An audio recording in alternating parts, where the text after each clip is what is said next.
ધારાગઢ દરવાજે જે ગરીબ માણસોને જ્યાંથી સરકારે ઝૂંપડા પાડી નાખ્યા છે અને જે નિરાધાર લોકો હોય છે, જ્યાં સુધી લોકોની બીજે સગવડ ન થાય ત્યાં સુધી મારી પાસે 30 રૂમ છે, એ લોકોને રહેવું હોય તો છૂટ છે. આપણા દેશની અંદર શ્રીમંતોની કમી નથી, પરંતુ આપણા દેશ અને આપણા રાજ્યની જનતાને એવા શ્રીમંત વ્યક્તિની જરૂર છે કે જે હંમેશા એ પોતાનું જે કંઈ પણ પોતાની પાસે છે એ સામેવાળી વ્યક્તિની વ્યથા સમજીને એને આપવા માટે તૈયાર થઈ જતો હોય.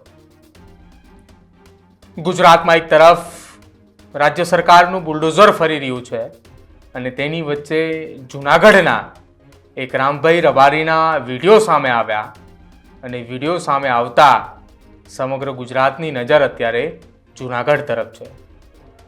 નમસ્કાર, આપ જોઈ રહ્યા છો ન્યૂઝરૂમ ને આપની સાથે હું છું પ્રદીપ. ગુજરાતની અંદર ભૂપેન્દ્ર સરકારનું બુલડોઝર અત્યારે સમગ્ર ગુજરાતની અંદર અલગ અલગ જિલ્લાઓની અંદર ચાલી રહ્યું છે અને આ તમામની વચ્ચે સૌથી મોટું મેગા ડિમોલેશન અમદાવાદના ચંડોળા તળાવની અંદર થયું અને એના જ બીજા દિવસે જૂનાગઢની અંદર ઉપરકોટ ખાતે કારગઢ દરવાજા નજીક એક સાથે 60 જેટલા મકાન ધરાશાયી કરવામાં આવ્યા.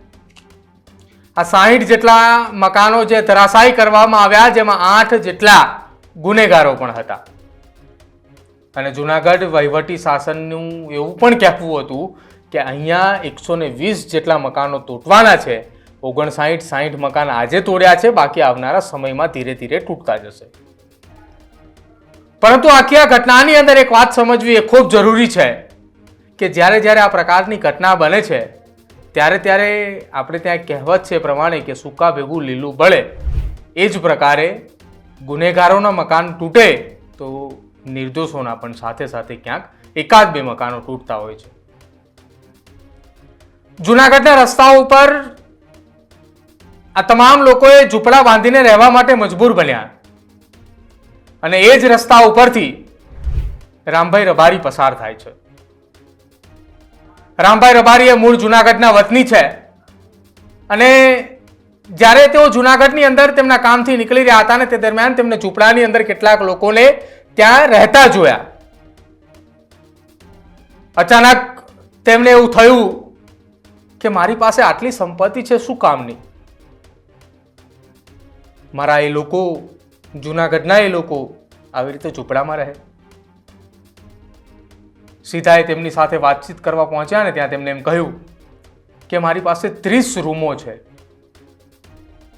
જૂનાગઢ શહેરના મધ્ય ભાગની અંદર મારા પાસે 30 જેટલા મકાનો છે. એ બિલ્ડિંગની અંદર, એ તમામની અંદર હું તમને રહેવા માટે આશરો આપીશ.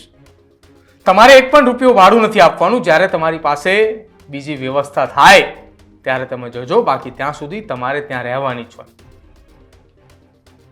શું કહ્યું પહેલા રામભાઈ રબારીએ આખી આ જૂનાગઢના એ દ્રશ્યો જોઈને? પહેલા એ સાંભળો.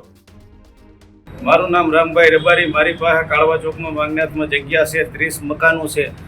ધારાગઢ દરવાજે જે ગરીબ માણસોને જ્યાંથી સરકારે ઝૂંપડા પાડી નાખ્યા છે અને જે નિરાધાર લોકો હોય છે એને ટૂંક સમય માટે જ્યાં સુધી એ લોકો પાસે બીજે રહેવાની સગવડ ન થાય ત્યાં સુધી હું આ મારી પ્રોપર્ટીમાં એ લોકોને રહેવા માટે આપું છું. અને એ લોકોને જ્યાં સુધી બીજે મકાનની સગવડ ન થાય ત્યાં સુધી ભલે શાંતિથી આવી 45 ડિગ્રી તાપમાનમાં એ લોકો આની અંદર રહે તો મને કાંઈ વાંધો નથી. જ્યાં સુધી લોકોની બીજે સગવડ ન થાય ત્યાં સુધી મારી પાસે 30 રૂમ છે. એ લોકોને રહેવું હોય તો છૂટ છે. અત્યારે એને ક્યાંય આશરો ન મળતો હોય તો એનો વગર ભાડે અને મફત રહેવા દે. જય ગિરનારી. અને ભગવાન આશરો જ્યાં સુધી થઈ જાય ત્યાં સુધી ભલે અહીં રહે.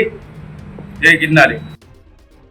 જૂનાગઢની અંદર બનેલી આ ઘટના બાદ અત્યારે સૌ કોઈ લોકોએ રામભાઈ રબારી તરફ જોઈને બેઠા છે કે ખરા અર્થની અંદર, વાસ્તવિકતાની અંદર જો કોઈ ગિરનારીને જોવે છે તો એ રામભાઈની અંદર જોવે છે. આજે ગુજરાતના એ લોકો પણ ઈચ્છી રહ્યા છે કે ગુજરાતના દરેક જિલ્લાની અંદર રામભાઈ રબારી જેવું કોઈ વ્યક્તિત્વ ગુજરાતની અંદર હોય, દરેક જિલ્લાની અંદર, કે જે તેમની માટે આ પ્રકારે વ્યવસ્થા કરી બતાવે. જો કે જૂનાગઢના જે લોકો ઝૂંપડાની અંદર રહેતા હતા એ લોકો તો એમ પણ કહેતા હતા કે અમને સાક્ષાત ગિરનારીએ આશરો આપ્યો છે. કોઈએ કહ્યું અમને દ્વારકાધીશે આશરો આપ્યો છે. જો કે સૌ લોકોએ અત્યારે આ રામભાઈનો ખૂબ ખૂબ આભાર પણ માની રહ્યા છે. તમારું શું માનવું છે રામભાઈની આ આસ્થાને લઈને, રામભાઈની આ કામગીરીને લઈને? તે ખાસ અમારા કમેન્ટ સેક્શનમાં જરૂર જણાવજો. જોતા રહેજો ન્યૂઝરૂમ. નમસ્કાર.